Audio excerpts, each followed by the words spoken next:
No se asuste con lo que oiga a continuación. Es el eco del pasado cuando empezaron las emisiones de Radio Sefarad a finales de enero del 2004 y cuyos informativos semanales hemos reunido para revivir lo que entonces pasaba desde la perspectiva de nuestro tiempo.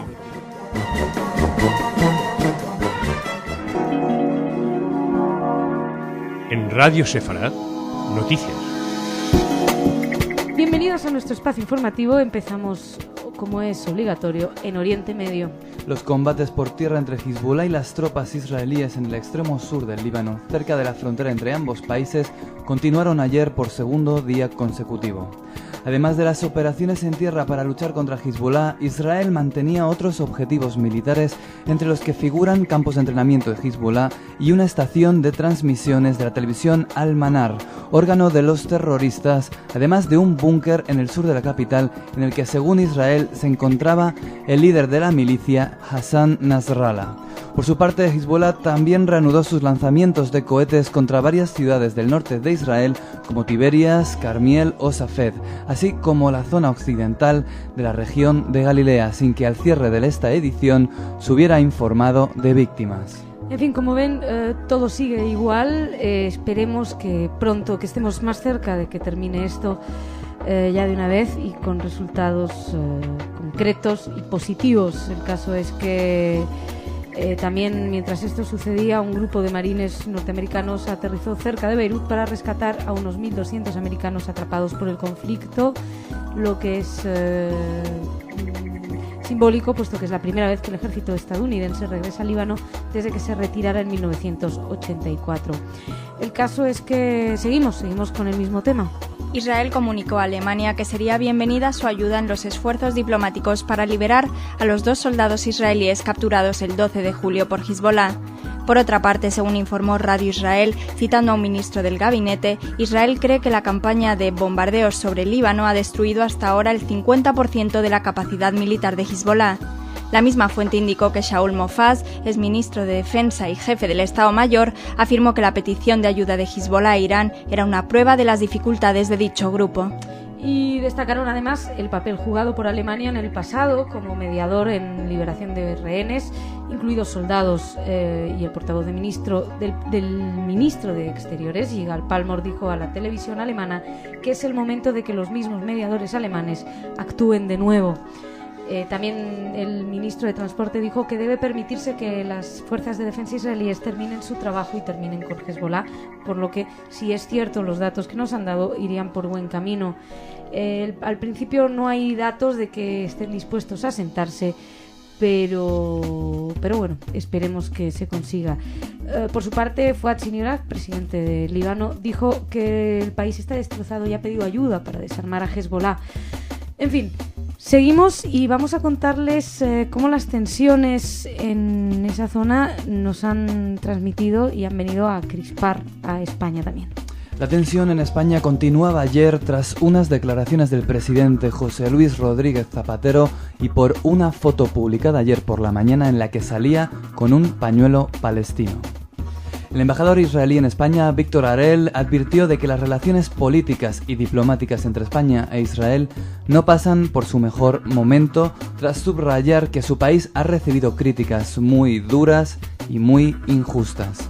Por otra parte, el expresidente de la Federación Sefardita de España y miembro de la Comisión Internacional del Oro Nazi, Mauricio Hachuel, interpeló en público durante un coloquio en el Foro de Nueva Economía al ministro de Asuntos Exteriores Miguel Ángel Moratinos, acusando al actual gobierno de antisemita.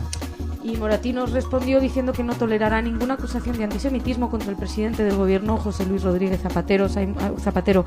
Hay mucha crispación respecto a esto, y respecto a esto tenemos las declaraciones del presidente de la Federación de Comunidades Judías de España, Jacobo Israel Garzón. Vamos a escucharlos. Jacobo Israel, ¿cuál es la postura oficial de la Federación de Comunidades Judías de España frente a este pequeño altercado que ha habido entre el ministro de Exteriores y un miembro de la comunidad judía? Bueno, yo creo que lo que un miembro de la comunidad judía lo dice a nombre propio, pero evidentemente ni representa al Estado de Israel, que está representada por la Embajada de Israel, ni representa a los judíos españoles, que está representado por la Federación.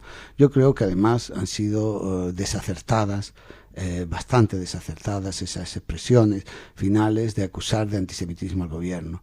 Una cosa es que determinada posición de miembros gubernamentales, incluso el presidente del gobierno, pueda estar equivocada en este conflicto y no comprenda las razones de Israel, que no es luchar ni contra el Líbano ni contra Palestina, sino contra grupos terroristas fuertemente armados, que son Hezbollah y Hamas, y que se llaman partidos políticos, pero están fuertemente armados.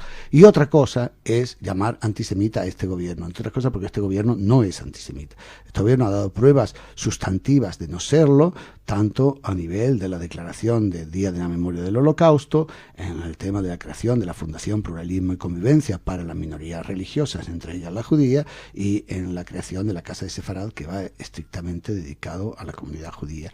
Yo creo que son reflexiones desacertadas de un miembro de la comunidad, y lo que lamento es que sean públicas y se hayan hecho públicas ante medios de televisión, pero que no responden para nada ni al pensamiento, ni a la profundidad del tema, ni a los intereses de la comunidad judía. Bien, pues aquí dejamos esta parte de la información. No dejamos el país porque si se habla de antisemitismo, no en el caso del presidente, sí podemos hablar de antisemitismo seguro en la siguiente noticia. La librería de judaica Casa de Jacob en Toledo apareció ayer cubierta de pintadas en las que se podía leer "Judíos asesinos, libertad para el pueblo palestino y libanés" e "Israel, Estado terrorista". Además de estas consignas antiisraelíes, la fachada de la librería quedó plagada por más de una docena de esvásticas. Estas pintadas fueron realizadas al parecer de madrugada, como en las anteriores ocasiones en las que la librería ha sido atacada. 9 ocasiones que ha sido atacada esta librería desde que fuera inaugurada y que ha sufrido muchos ataques. La librería es una de las pocas dedicadas a judaica en España, junto a la librería hebraica Madrid y Certeza en Girona y Zaragoza. Casa de Jacob es además un punto de encuentro para todos los interesados en los judíos, su cultura, Israel, y mucha gente lo conoce, con lo cual, bueno, pues somos muy sensibles a lo que les ha sucedido y había que denunciarlo. Seguimos hablando de la AMIA. El presidente Néstor Kirchner enumeró ayer las medidas que tomó para contribuir al esclarecimiento del atentado contra la AMIA y exhortó a buscar en las cuevas a los que tienen responsabilidad por la impunidad y a que se deje de imputar a los que no hay que imputar. En cuanto a las críticas recibidas en un acto realizado el día anterior, el presidente de Argentina dijo que se le cayeron las lágrimas cuando escuchó las críticas del representante de los familiares, Luis Chichewski, en el acto de la AMIA. Este se dirigió directamente a Kirchner para decirle que después de 3 años de gobierno ya no alcanza con decir que la causa AMIA es una vergüenza nacional, que la investigación es una cuestión de Estado y que dispone de todos los recursos que pidió. También solicitó que los legisladores pongan la misma fogosidad y empeño con la que discuten una ley de superpoder en sancionar una ley que castigue el financiamiento de organizaciones terroristas. Ante esto, Kirchner consideró que los familiares perdieron tiempo en seguir con el juicio en su momento, juicio nefasto para la causa y cuya instrucción realizó el ex juez Juan José Galeano. En fin, sigue la amargura y la polémica con respecto al tema AMIA. Seguiremos informándoles. Seguimos. Más de 3.400 cristianos evangélicos llegaron a Washington ayer para hacer presión sobre los legisladores estadounidenses como parte de su primera cumbre anual de Cristianos Unidos por Israel. Según expresó a la BBC el pastor John Hagee, el principal organizador de este evento, por primera vez en la historia del cristianismo en Estados Unidos, los cristianos irán al Parque del Capitolio para apoyar a Israel como cristianos. El evento ha llevado meses de planificación y no es una respuesta directa a la actual ola de violencia en la región. Pero el conflicto militar, dijo, ciertamente hace la reunión más significativa, sin duda alguna. Los miles de cristianos van a pedir al gobierno durante su estancia en Washington que no frene a Israel de ninguna manera en su persecución a Hamas y a Hezbollah, explicó Hagee. Queremos que el Congreso se asegure que ni un centavo del dinero estadounidense termine apoyando a Hamas o a Hezbollah o a cualquiera de los enemigos de Israel, dijo.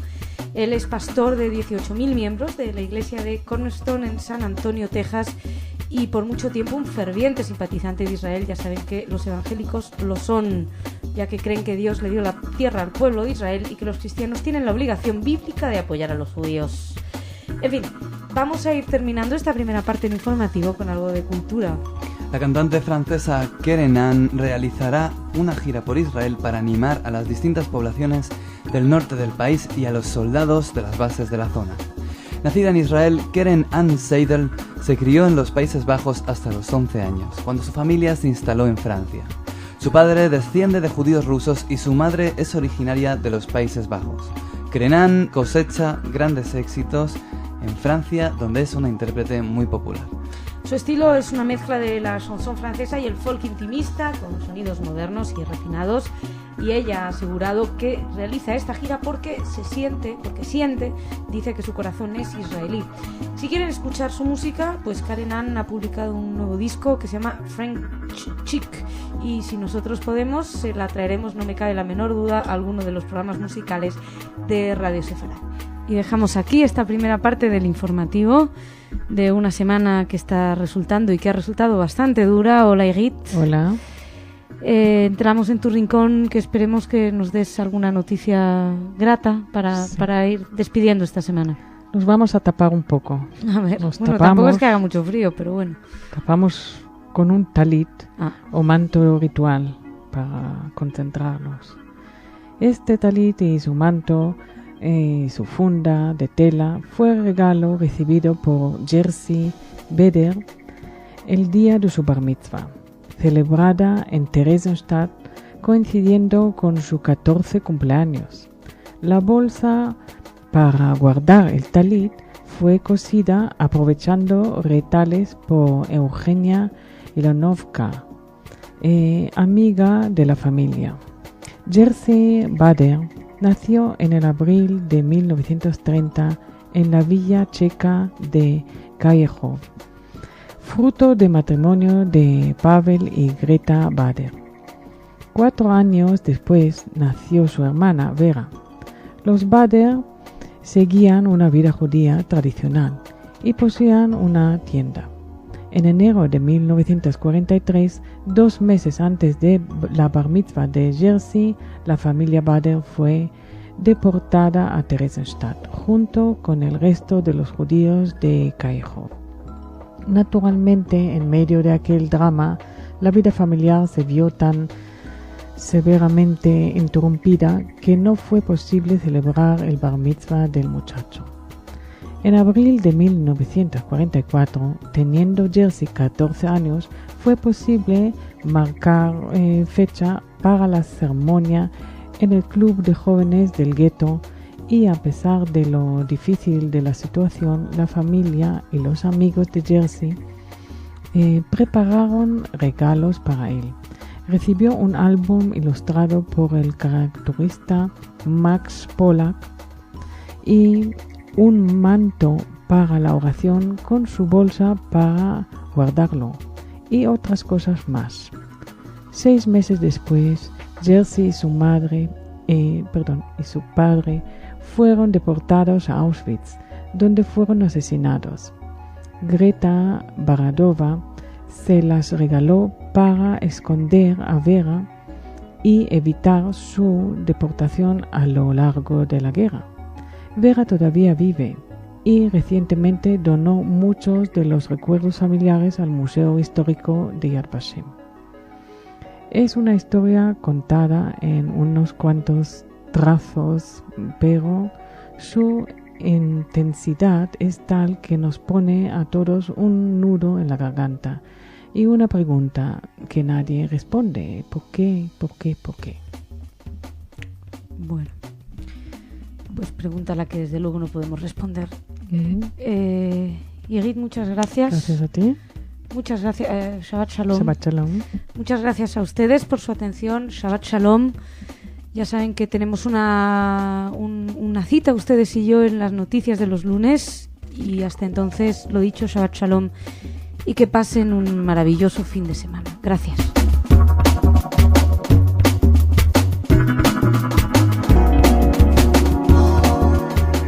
Radio Sefarad, noticias.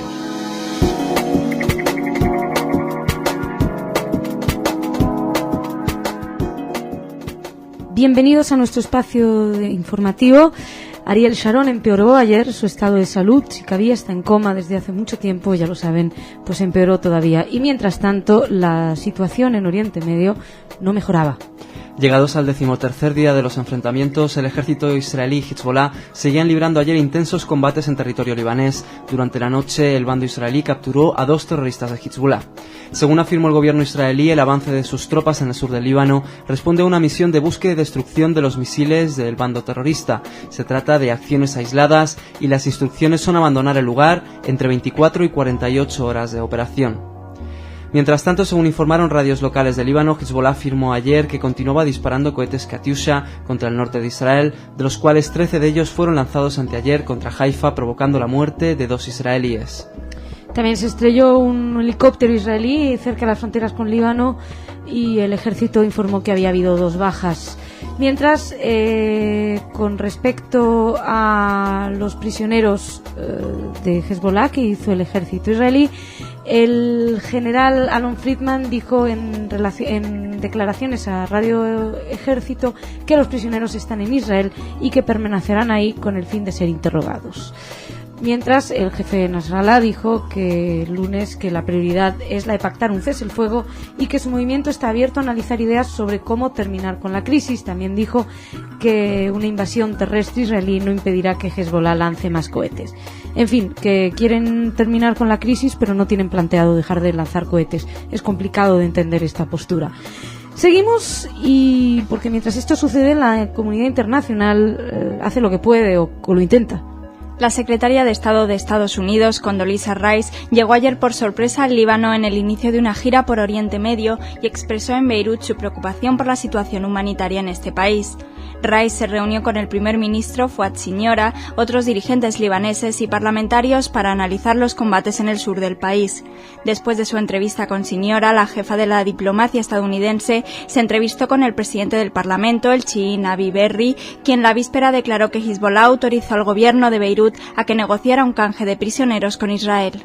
Rice también llegó posteriormente a Israel, donde al cierre de esta edición todavía no sabíamos cuáles eran las conclusiones o las reuniones que había mantenido. Lo que sí es que también tenía previsto reunirse en las afueras de Beirut con los principales representantes de la llamada las fuerzas del 14 de marzo, que es una coalición anti-Siria que fue creada tras el asesinato del ex primer ministro libanés Rafik Hariri, que fue en febrero de 2005. En declaraciones que hizo Condoleezza Rice a la CBS, expresó que cualquier cese el fuego debe ser a largo plazo, planteárselo a largo plazo, porque tiene que incluir el desmantelamiento total de las bases de los cohetes de Hezbollah de la frontera libanesa-israelí y, por supuesto, la liberación de los soldados israelíes secuestrados por los terroristas, que veremos si Líbano consigue entregarlos sanos y salvos a Israel.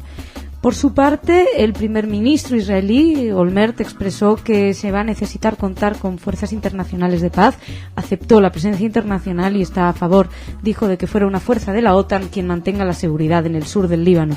Lo que parece evidente, o por lo menos da la sensación, leyendo las noticias, es que todo el mundo está llegando a la conclusión de que hace falta una fuerza internacional ahí. Seguimos en guerra, pero echamos un vistazo a otro frente. El primer ministro palestino Ismail Haniyeh también pidió ayuda a Estados Unidos para que presione a Israel a frenar su ofensiva en la Franja de Gaza. Fuentes militares israelíes informaron de que ayer se había disparado contra una serie de edificios que servían de refugio a terroristas y desde los que habían sido lanzados varios cohetes artesanales tipo Qassam contra el territorio de Israel. También indicaron que en los últimos días el ejército ha lanzado octavillas en la zona de Jabalía para advertir a la población de que abandonase el lugar. Curiosa esta petición de ayuda de Haniyeh a los Estados Unidos, ya que saben que son enemigos absolutos y que jamás está considerado un grupo terrorista absolutamente por todos, por lo menos en todo caso los norteamericanos lo tienen clarísimo. La ofensiva que se está manteniendo en Gaza es también evidentemente para impedir que los terroristas sigan lanzando cohetes hacia el sur de Israel, cosa que llevan haciendo desde la desconexión. Seguimos con el mismo tema. España también quiere participar. el gobierno español ofreció su sistema sanitario para atender a los heridos en el conflicto entre Israel y Líbano y ha dispuesto para ello un cupo inicial de entre 60 y 100 camas en diversos hospitales de varias comunidades autónomas. Este ofrecimiento fue hecho público por el ministro de Asuntos Exteriores, Miguel Ángel Moratinos, tras la reunión que mantuvo ayer el jefe de gobierno, José Luis Rodríguez Zapatero, en Moncloa con Sharon Erde y Alex Stendel, de las Juventudes Laboristas Israelíes, y Ismail Somad y Saleh Ali, de las Juventudes Palestinas de Al-Fatah, para hablar sobre la situación en Oriente Próximo. Moratinos subrayó el compromiso de España para lograr el fin del conflicto, así como las decisiones de carácter humanitario que está adoptando y para las que el pasado viernes el Gobierno anunció que destinara inicialmente 2 millones de euros. Mucho más cercana a esa objetividad que se pide una foto junto a ambas partes del conflicto que solamente con una de las partes. El caso es que la reunión tuvo lugar a las 11:30 de la mañana en la Moncloa y parece ser que hablaron durante media hora sobre el conflicto. Curioso, a mí siempre me parece poco tiempo, media hora, para un conflicto tan profundo y tan complejo. Pero bueno, el presidente, además, anecdótico, regaló a los representantes de ambas juventudes el libro Homero y Ilíada del escritor Alessandro Barico, y eligió esta obra porque dice que es un libro que es un poema fundacional del Mediterráneo como cultura y porque en ese Mediterráneo, dijo Zapatero, está inserto Oriente y Occidente. La obra además pretende tener compasión con los vencidos al ser una versión pensada como canto a la paz. Bueno, la paz parece que todo el mundo la tiene en la boca últimamente, todo el mundo quiere hablar de ello y vamos a seguir, pero no vamos a hablar de paz, vamos a hablar de exclusión. Una exclusión que no nos atañe directamente, pero que en el fondo es un síntoma distinto de una misma enfermedad, intolerancia y extremismo. En la capital letona, más de 1 millar de personas se reunieron para protestar contra una marcha de gays y lesbianas, intentando bloquear el avance del desfile y agrediendo a sus participantes con gases lacrimógenos y huevos. El pasado jueves, el director ejecutivo del Consejo Municipal de Riga, Eric Skapars, había retirado el permiso a la comunidad de gays y lesbianas para celebrar el desfile del orgullo gay. Sin embargo, los organizadores del desfile presentaron una denuncia formal ante el Tribunal Administrativo de Riga, el cual decidió anular la decisión de Eric Skapars y el desfile tuvo lugar como estaba previsto inicialmente. Sí, el desfile tuvo lugar, pero ya les hemos informado de que fueron agredidos los que quisieron desfilar. Bochornosa imagen. La decisión de Eric de prohibirlo fue porque el primer ministro había declarado en televisión que no se puede aceptar que un desfile de minorías sexuales tenga lugar en el centro de la capital junto a la catedral, porque, dijo, Letonia es un estado basado en los valores cristianos y no se puede hacer publicidad de cosas que no son aceptables para la mayoría de nuestra sociedad. Parece que sí les parece aceptables agredir a gente por su opción sexual. En fin, queríamos dar esta noticia. Seguimos, vamos a pasar a algo un poco más amable. Entramos en cultura.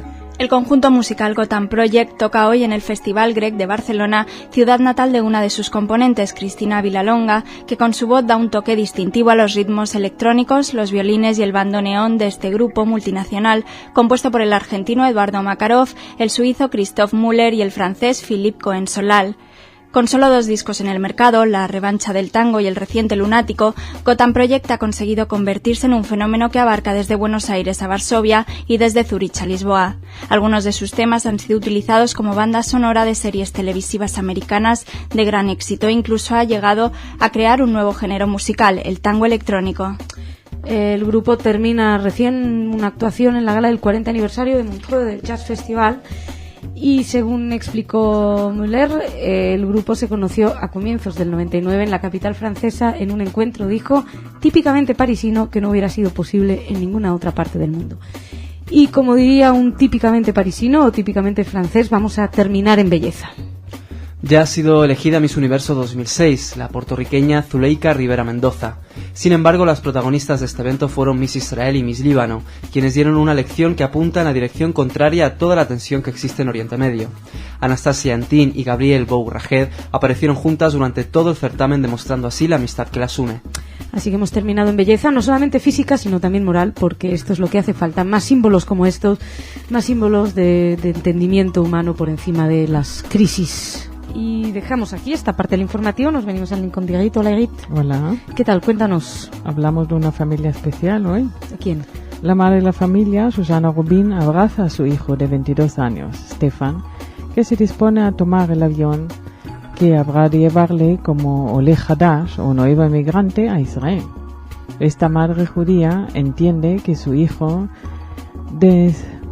desprecia el peligro de los ataques terroristas, pero como madre se siente dolida ante las terribles posibilidades de perder al hijo y dice: dejarme llorar es todo lo que puedo hacer y quiero hacer ahora. Su hijo acaba de graduarse hace un mes y piensa alistarse en el ejército de Israel para defender el país. Sus amigos le preguntan: ¿cómo puedes dejarle marchar? Y responde: eduqué a mi hijo para que haga frente a los compromisos que él mismo se imponga en la vida, pero eso no evita que a veces se nos rompe el corazón. Stefan es uno de los 239 judíos norteamericanos que han dejado Nueva York el pasado miércoles para incorporarse en Israel al ejército de este país, en un vuelo flotado por el Nefesh B'Yad Nefesh, organización dedicada a facilitar los trámites para Aliyá norteamericana. Sus organizadores esperan dar la bienvenida a 10.000 emigrantes. Los esfuerzos de este grupo son sufragados por familias filantrópicas y por la Agencia Judía de Israel. En el aeropuerto, los emigrantes se mezclan con la alegría que da ver cómo los hijos, los hermanos, los amigos parten hacia Israel para defender al país querido. Ibar Rapoport, de 33 años, que espera a su sexto hijo, dice orgullosa: la lucha entre Hezbollah no ha detenido a nuestra familia de hacer aliyá, tal como mi marido y yo habíamos planeado hace años. Soy feliz al ver que Israel trata de echar del Líbano el grupo terrorista de Hezbollah. Y añade esta licenciada en Derecho por la Universidad de Howard: sería más feliz si Israel estuviera en paz con sus vecinos, pero eso no siempre es posible lograrlo. Rabbi Yoshua Fash, el cofundador de Nefesh B'Nefesh y director ejecutivo, ha recibido docenas de llamadas y correos estos días pasadas de ciudadanos judíos deseosos de volar hacia Israel para ayudar. Muchos de los que emigran a Israel en estas circunstancias tan duras son miembros de numerosas familias ortodoxas.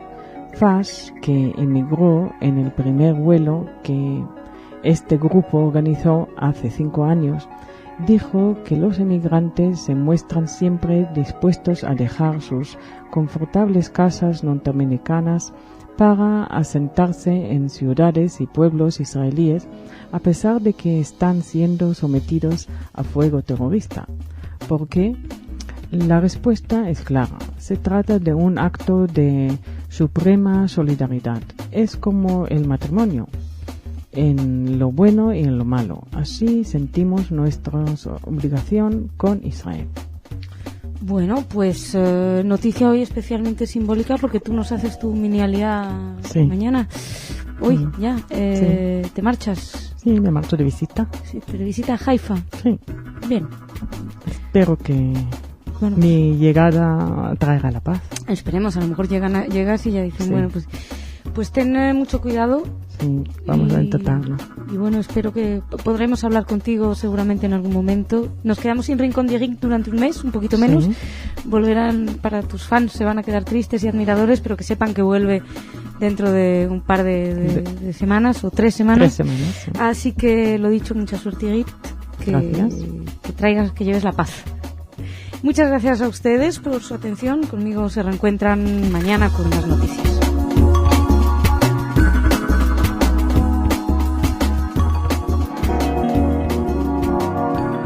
En Radio Sefarad, noticias.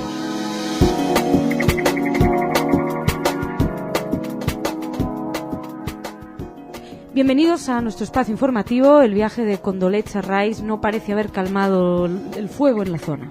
La secretaria del Estado norteamericano, Condoleezza Rice, se reunió el lunes en Jerusalén con la ministra de Asuntos Exteriores israelí, Tzipi Livni, y ayer con el primer ministro Ehud Olmert, a quien comunicó la necesidad de un alto el fuego urgente con la condición básica de que Hezbollah se retire de la frontera del Líbano con Israel.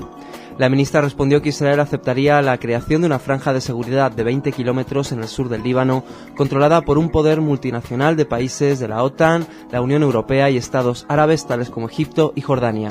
La misión de dicha fuerza sería la de desarmar al grupo terrorista e impedir el envío de armas a Hezbollah por parte de Siria.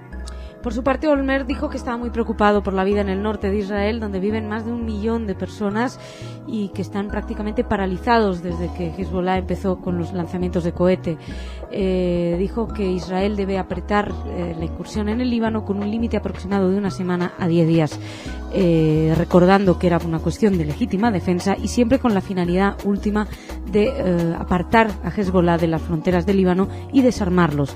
Por su parte, Condoleezza Rice también viajó a la ciudad cisjordana de Ramallah, donde se reunió con el presidente palestino Mahmoud Abbas, con quien analizó también la actual situación, la crisis, y con quien también hablaron del problema en Gaza, que parece que ha quedado olvidado con toda esta crisis del Líbano. Seguimos hablando de intentos y de esfuerzos diplomáticos, así que vamos a hablar de otra reunión, que es una reunión en Roma. Con motivo de la crisis en Oriente Medio, la secretaria del Estado norteamericano, Condoleezza Rice, ha convocado hoy una conferencia internacional en Roma, a la que está previsto que asistan Arabia Saudí, Egipto, Estados Unidos, Reino Unido, Italia, la Unión Europea, Naciones Unidas y el Banco Mundial, por lo que se espera, entre otros, al representante de Política Exterior de la Unión Europea, Javier Solana. También están invitados Rusia, Alemania, España, Turquía, Finlandia y Canadá, que estarán representados por sus ministros de Exteriores, y Líbano con su primer ministro Fouad Siniora, y los ministros de Defensa, Exteriores y Comunicación.